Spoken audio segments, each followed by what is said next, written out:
మన ప్రభువును రక్షకుడైన యేసుక్రీస్తు నామములో మీ అందరికీ వందనములు. ప్రియ స్నేహితులారా, దేవుని వాక్యము ధ్యానిందాము. సామెతల గ్రంథము 28వ అధ్యాయము 20వ వచనం. నమ్మకమైన వానికి దీవెనలు మెండుగా కలుగును. జ్ఞాని అయిన సొలొమోను ద్వారా ఈ యొక్క పుస్తకమును పరిశుద్ధాత్మ దేవుడు వ్రాయించాడు. ఇక్కడ అంటూ ఉన్నాడు, నమ్మకమును గురించి మాట్లాడుతూ ఉన్నారు. నమ్మకమైన వారు ఎవరు? వారు ఏ విషయంలో నమ్మకం ఉండాలి?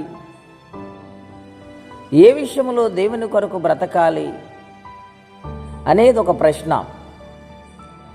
చాలామంది నేను నమ్మకం ఉంటున్నానని తనకు తానే మోసపోతూ ఉంటారు. దేవునికి ఇవ్వాల్సిన సమయాన్ని ఇవ్వకుండా, దేవుని యొక్క సన్నిధానములో చేయవలసిన పరిచర్య చేయకుండా, వారు తమ ఆలోచన మీద ఆధారపడుతూ ఉంటారు గనక కొన్ని విషయాల్లో దేవునికి దూరం అయిపోతూ ఉంటారు. బైబిల్ గ్రంథముల మహాప్రవక్తలైన వారు ఉన్నారు. ఎంతోమంది రాజులు ఉన్నారు. చాలామంది నమ్మకంగా ఉన్నారు, కొంతమంది నమ్మకాన్ని కోల్పోయారు. ఈ ఉదయకాల సమయంలో దీవెనలు ఎవరికి వస్తాయంటే నమ్మకంగా ఉండేవారికి. యేసేపు నమ్మకస్తుడు గనుక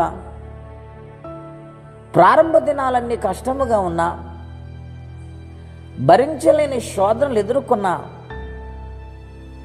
దేవుడు తన కనికరించి తన నమ్మకాన్ని చూసి ఉన్నతమైన స్థానానికి నడిపించి ఐగుప్తు దేశానికి ప్రధానిగా దేవుడు మార్చారు. ఎందుకండి అంతటి స్థితినిచ్చారు? ఎప్పుడైనా ఆలోచించారా స్నేహితులారా? ప్రతి విషయంలో ఆయన నమ్మకంగా ఉన్నాడు. దేవుని కొరకు తీర్మానము చేసుకున్నాడు, నేను నమ్మకంగా బ్రతకాలని. మరి మనం ఎలా బ్రతుకుతున్నాము? దేవుణ్ణి వాడుకునేలాగుంటున్నామా? మనము దేవునికి లోబడేలాగుంటున్నామా? చాలామంది రోగాలు వస్తే దేవుడి దగ్గరకు వస్తారండి, తర్వాత తగ్గినట్టుని వెళ్ళిపోతారు. చాలామంది సహాయం కొరకు వస్తారు, అది జరిగిన తర్వాత మర్చిపోతారు. అది నమ్మకం ఎలా అవుతుందండి? స్వార్థం అది. ఉదయకాల సమయంలో నమ్మకమైన వానికి దీవెనలు మెండుగా కలుగుతాయి. యేసేపుకి ఎటువంటి దీవెనలు వచ్చినాయంటే, ఆయన లోపలికి వెళ్ళినప్పుడు దీవించబడ్డాడు, బయటకు వచ్చినప్పుడు దీవించబడ్డాడు. ఆయన జీవితాన్ని దేవుడు ఆశీర్వదించాడు. అనేక మందికి పోషణాన్ని అనుగ్రహించేవాడుగా, ఇచ్చేవాడుగా దేవుడు ఆయన మార్చాడు. కారణము నమ్మకం. మరి మన నమ్మకంగా ఉంటే దేవుడు మన జీవితాన్ని లేవనెత్తువాడు, సహాయము చేసేవాడు, దీవించేవాడు. ఆయన పాదాలు పట్టుకునుందాము, నమ్మకంగా జీవిందాం.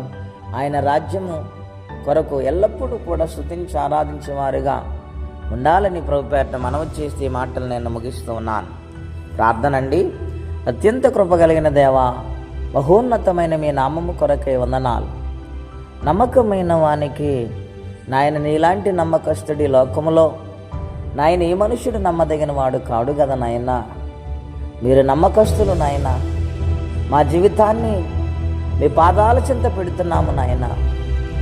నాయన మీరు దీవించే దేవుడు గనుక నాయన మా అపరాధములు క్షమించి మీ సహాయము చేత ఆదుకొని దీవించి వర్ధల్ల చేయండి.